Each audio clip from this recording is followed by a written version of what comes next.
హల్లెలూయా. Bible గ్రంథంలో దావీదుని యేసు ప్రభువుకు పోల్చి మాట్లాడారు. నేను అంటాను, ఒక సాధారణమైన మానవుడు కదా, ఈ మానవుడిని క్రీస్తుకు పోల్చి ఎలా మాట్లాడగలుగుతారు? సరే, మాట్లాడారు, ఏదో గొప్ప చేయటానికి మాట్లాడారు. ఇప్పుడు క్రీస్తు గుణగణాలేంటి, దావీదు గారి గుణగణాలేంటి? ఈ విషయాలు మనం చాలా సుదీర్ఘంగా ఆలోచించాలి. హల్లెలూయా, హల్లెలూయా. కొంచెం నా వాయిస్ స్పష్టంగా వచ్చేటట్టు పెట్టు చూసి. క్రీస్తుకి ఉండే గుణం, క్రీస్తుకుండే త్యాగం, క్రీస్తుకుండే ప్రేమ, క్రీస్తుకుండే ఏమండి ఆ బాధ్యతలన్నీ దావీదు గారికి ఉన్నాయా? ఉన్నాయా? సరే, బహుశా అన్నీ లేకపోయినా కొన్నన్నా ఉన్నాయా? ఉన్నాయా? రైట్. కొన్నైనా ఉన్నాయి అనడానికి మన బైబిల్ గ్రంథంలో చూడాలి. ఏమై అయితే ఎందుకు పోల్చారు అంటే, పాపం ఒప్పుకోట్లో ముందుంటాడు దావీదు గారు. రెండోది వచ్చి తండ్రి చిత్తాన్ని చెయ్యాలి, దేవుని ఇష్టాన్ని చెయ్యాలి అనే విషయంలో ముందుంటాడు దావీదు గారు. రెండు క్వాలిటీస్ చూసాం. ఒకటి పాపం ఒప్పుకునే విషయంలో ముందుంటాడు. రెండోది వచ్చి ఇప్పుడు ఏంటట, తండ్రి చిత్తాన్ని చేయటానికి. ఈ రెండు విషయాలు యేసుప్రభులు మనం చూస్తున్నామా? ఉన్నవా? క్రీస్తులో ఉన్నవా? ఉన్నాయా లేవా? ఎలా ఉన్నాయి? మొదటిగా తండ్రి చిత్తాన్ని చేయటానికి ఆయన భూమి మీదకి వచ్చాడు.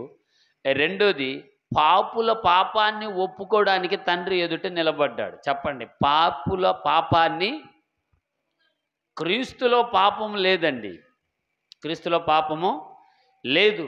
పాపుల పాపాన్ని ఆయన ఒప్పుకోవడానికి తండ్రి ఎదుట నిలబడ్డాడు. స్తోత్రం.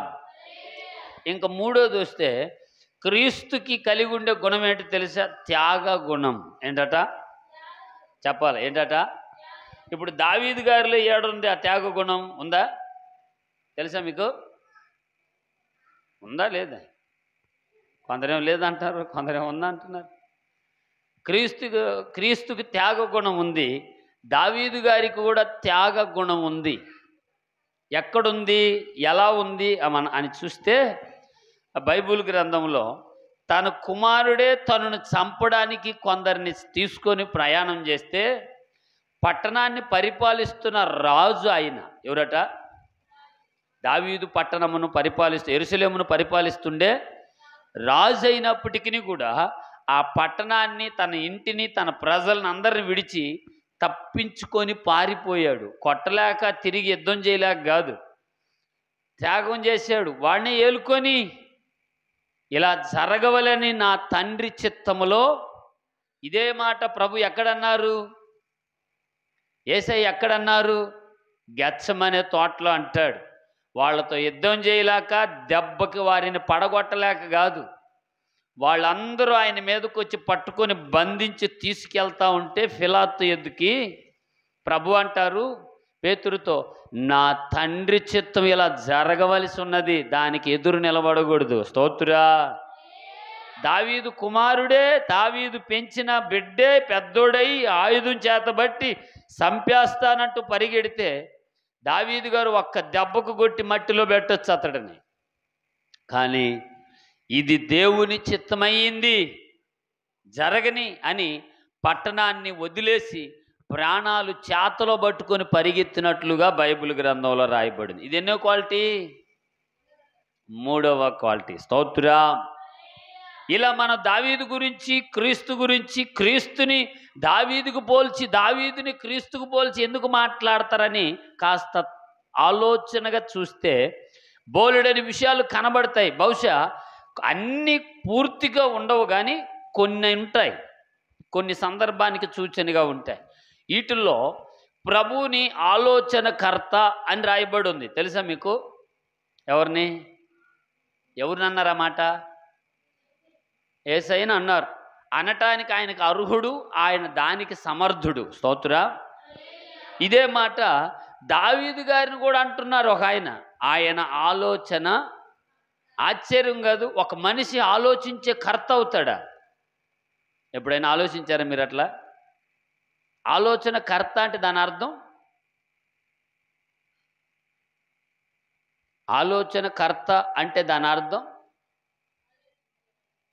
సమస్త జనులకు ఆయనే ఆలోచన చెప్పేవాడు అని. ఆలోచించేవాడు కాదు, ఆలోచించేవాడు మనిషి. మీకు ఎట చెప్పాలంటే, ఇప్పుడు ఈ బుక్ తయారవుతుంది, ఈ పేపర్ యాడ్ నుంచి వస్తుందంటే కంపెనీ నుంచి అని చెప్పాలి. యాడ్ నుంచి వస్తుంది. ఇప్పుడు ఇది తయారయ్యే మెటీరియల్ ఏంటి?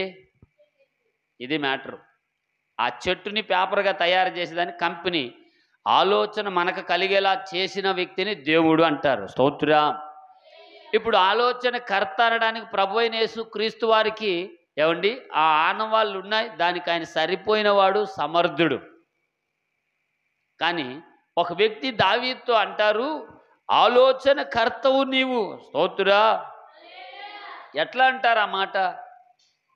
ఒక మనిషికి అంత సామర్థ్యత్వం ఎలా కలుగుతుంది అన్న విషయాన్ని బైబిల్ గ్రంథాన్ని మనం కాస్త తరచుగా చదివే అనుభవం, అలవాటు కలిగి ఉండాలి. ఏమై? అప్పుడే కానీ ఇదే సీజన్లో ఇదే సందర్భంలో దావీదు గురించే చెప్పామా, ప్రభు అయిన యేసుక్రీస్తు వారి గురించే చెప్పామా, లేదా ఇంకెవరి గురించైనా మాట్లాడావా అనే విషయాలు మనకి అర్థమవుతాయి. ఏమై? ఎందుకు అర్థం అవ్వాలంటే ఇవి అర్థమైనప్పుడే మనం వాక్యంలో, ఆత్మీయ ప్రయాణంలో అభివృద్ధి నొందుచాం, అంటే ఎదుగుతున్నామని. రోజు పాలు తాగేసి బిడ్డ ఎదగలేదనుకో, ఏమనిపిస్తుంది మనకి? వీడి కడుపులో ఏదో చేసింది, వీడి క్లీన్ చేయించే ప్రయత్నం చేయాలి. ఆమె లేదంటే ఈయన ఎముకలలో ఏదో ప్రాబ్లం ఉంది, ఎదగట్లేదు అనిపిస్తుంది. అవునా కదా? వాక్యం అర్థమయ్యే కొలిది, ఆ వాక్య భావంలో మనం నడిచే కొలది వాక్యంలో రాయబడి ఉంటుంది, మీరు జ్ఞానాభివృద్ధి నొందాలట. ఏమభివృద్ధి? జ్ఞానకర్తలుగానిగా చెప్పలేదు ఆయన. జ్ఞానంలో అభివృద్ధి నొందండి. వాళ్ళు యెహోవా సమాజం, యెహోవా సంఘం అని ప్రజలకు తెలియబడుతుందట. చప్పట్లు కొడుతూ దేవునికి స్తోత్రం చెబుదా. హల్లెలూయా. సరే, ఇవన్నీ జరుగుతున్నాయి కదా, ఇవన్నీ మనకి సుపరిచితంగా ఉన్నాయి, అర్థమవుతున్నాయి, అర్థం చేసుకుంటున్నాం. కొన్ని ఏమంటే వదిలేసుకుంటున్నాం, కొన్ని పట్టుకుంటున్నాం. ఇప్పుడు ఈ పూట దేవుని మాట, యేసు ప్రభు ఎవరి కోసం వచ్చారు అంటే చాలామంది చాలా చక్కగా చెప్తారు. మీలో కూడా చాలామంది చెప్పేవాళ్ళు ఉన్నారు. చెప్పగలరా? యేసు ప్రభు ఎవరి కోసం వచ్చారు? ఒకటి, పాపుల కోసం వచ్చారు. రెండోది నశించిపోయే వారి కోసం వచ్చారు. మూడోది రక్షించడానికి వచ్చాడు. నాలుగోది రక్షించిన వారిని తీసుకెళ్ళడానికి వచ్చాడు. స్తోత్రా. 4 అంశాలు కనబడతాయి. ఎందుకు వచ్చాడు అంటే పాపుల కోసం వచ్చాడు. మంచి మాట. ఎవరి కోసం వచ్చాడండి? రెండోది ఎవరి కోసం వచ్చాడు? ఇప్పుడేగా చెప్పారు, నశించిపోయిన వారి కోసం వచ్చారు. మూడోది ఎవరి కోసం వచ్చారు? రక్షించడానికి వచ్చాడు. నాలుగోది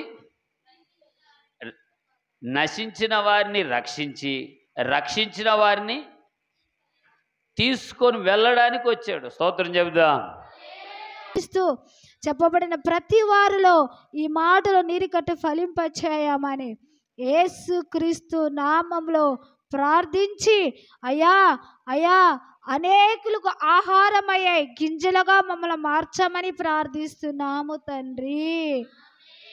ఆమేన్. హల్లెలూయా.